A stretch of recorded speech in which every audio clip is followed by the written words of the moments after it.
Bonjour, c'est Kizuki 666 Yubel, donc ça fait longtemps que je n'ai plus fait de vidéos. Maintenant j'en fais une sur un deck que j'ai fait assez rapidement, donc un peu dans le dos de mes abonnés parce que je n'ai pas du tout parlé même. C'est un KO Lady Fortune, donc on va commencer. Donc pour moi dans tous les decks de Lady Fortune, dans Control Lady Fortune qui se joue avec Simorgh avec Simorgh, des Ténèbres, il y a 3 Lumina, c'est obligé. Donc pour ceux qui ne connaissent pas Lady Fortune, alors cette carte est envoyée et retirée du terrain tout simplement. On peut aller invoquer une Lady Fortune depuis le deck sur le terrain. Donc après tout se joue autour. Voici la deck. Après tout se joue autour. Donc il y a les Furies. Lorsque Fury est invoqué pour l'effet d'une Demoiselle de Fortune, on détruit une carte, un monstre sur le terrain adverse, et l'adversaire prend des dommages équivalents à l'attaque du monstre. Donc c'est très bon pour vider le terrain. La Ondine, lorsqu'elle est invoquée spécialement en présence d'une Demoiselle de Fortune, en pioche de cartes, c'est le petit moteur de pioche. Et Ténébras, ça c'est une Lumina mais pour le cimetière, lorsque une Demoiselle de Fortune, n'importe laquelle, détruit un monstre au combat, il l'envoie au cimetière, donc elle qui est inclus. On peut aller invoquer une Demoiselle de Fortune depuis le cimetière sur le terrain. Donc Fury elle marche autant avec Lumina qu'avec Ténébras. Après dans le chaos il faut jouer 2 Barbaros, ça j'expliquerai ensuite. Déjà je n'ai pas ouvert de teambox, je vous rassure, car sinon je l'aurais ouvert avec vous en vidéo. Je lis à l'échange. Les 3 Barbaros ont un effet excellent, c'est que déjà ils sont, voilà comme ils sont. Il a 3000 de défense et on peut normalement poser cette carte sans sacrifice, mais si on le fait son attaque d'origine devient 1009, donc le 3000 passe à 1009, alors déjà ça fait un petit monstre d'attaque à 1009, c'est déjà assez gros. Et vous pouvez sacrifier 3 monstres pour invoquer par sacrifier cette carte. Si on le fait, on peut détruire toutes les cartes contrôlées par l'adversaire. Donc c'est une carte énorme dans les deux sens, car on verra le combo qui va avec. Sans ces deux cartes, ça ne ferait pas une KO, donc il y a 2 KO sorcières. Un Alscapiscu, donc vous verrez ensuite le combo, c'est le même qu'avec Barbaros. Un Alchimiste dimensionnel, donc vous verrez il y a des cartes qui retirent beaucoup du jeu.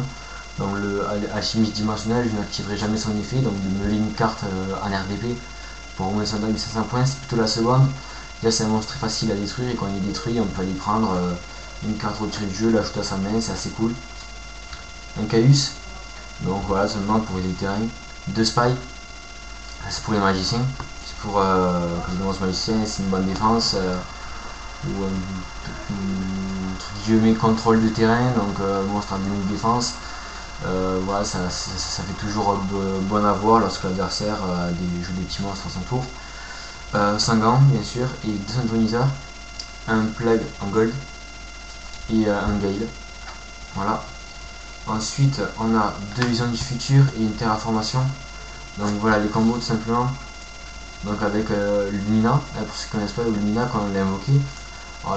Vision du futur, quand on invoque normalement un monstre, que quand on l'invoque normalement, il est retiré du jeu. À la prochaine stamina phase, il revient sur le terrain.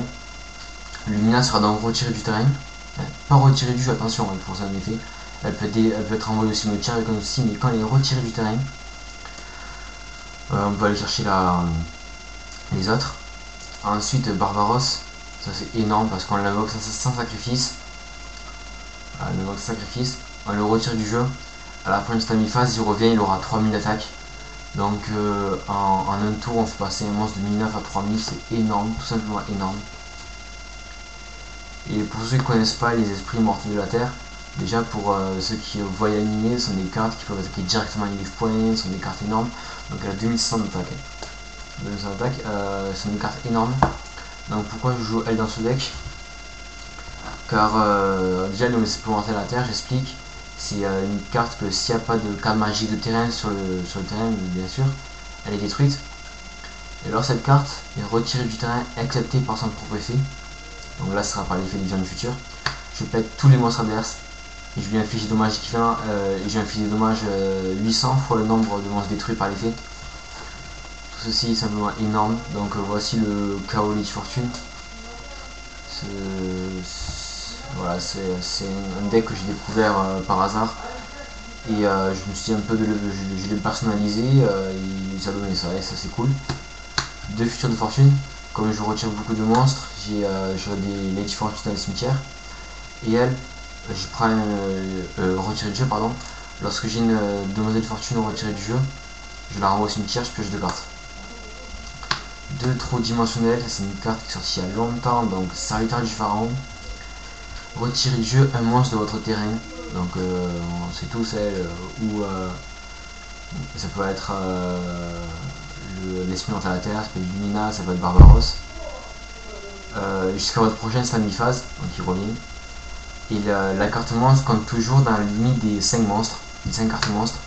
Donc c'est une carte qui sera retirée du jeu tout autant qu'elle sera sur le terrain. Mais bon, ça c'est cool. Dimension magique, là c'est une carte pour les magiciens. Donc tous les Lady Fortune sont des monstres magiciennes. Des bons magiciennes, magiciens. Après je joue du spy en magicien. Je joue voilà, tout ça. Mais le truc c'est que je détruis un monstre magicien sur mon terrain. Je n'en manque un second et j'ai détruit une carte sur le terrain adverse. Donc tout simplement je détruis Lumina, ou voilà, je n'en manque un second. Un MST et un Vieux Entourage. Ouais, je joue qu'un seul, parce que je manque de place. Bon, MST Vieux Entourage, c'est assez cool.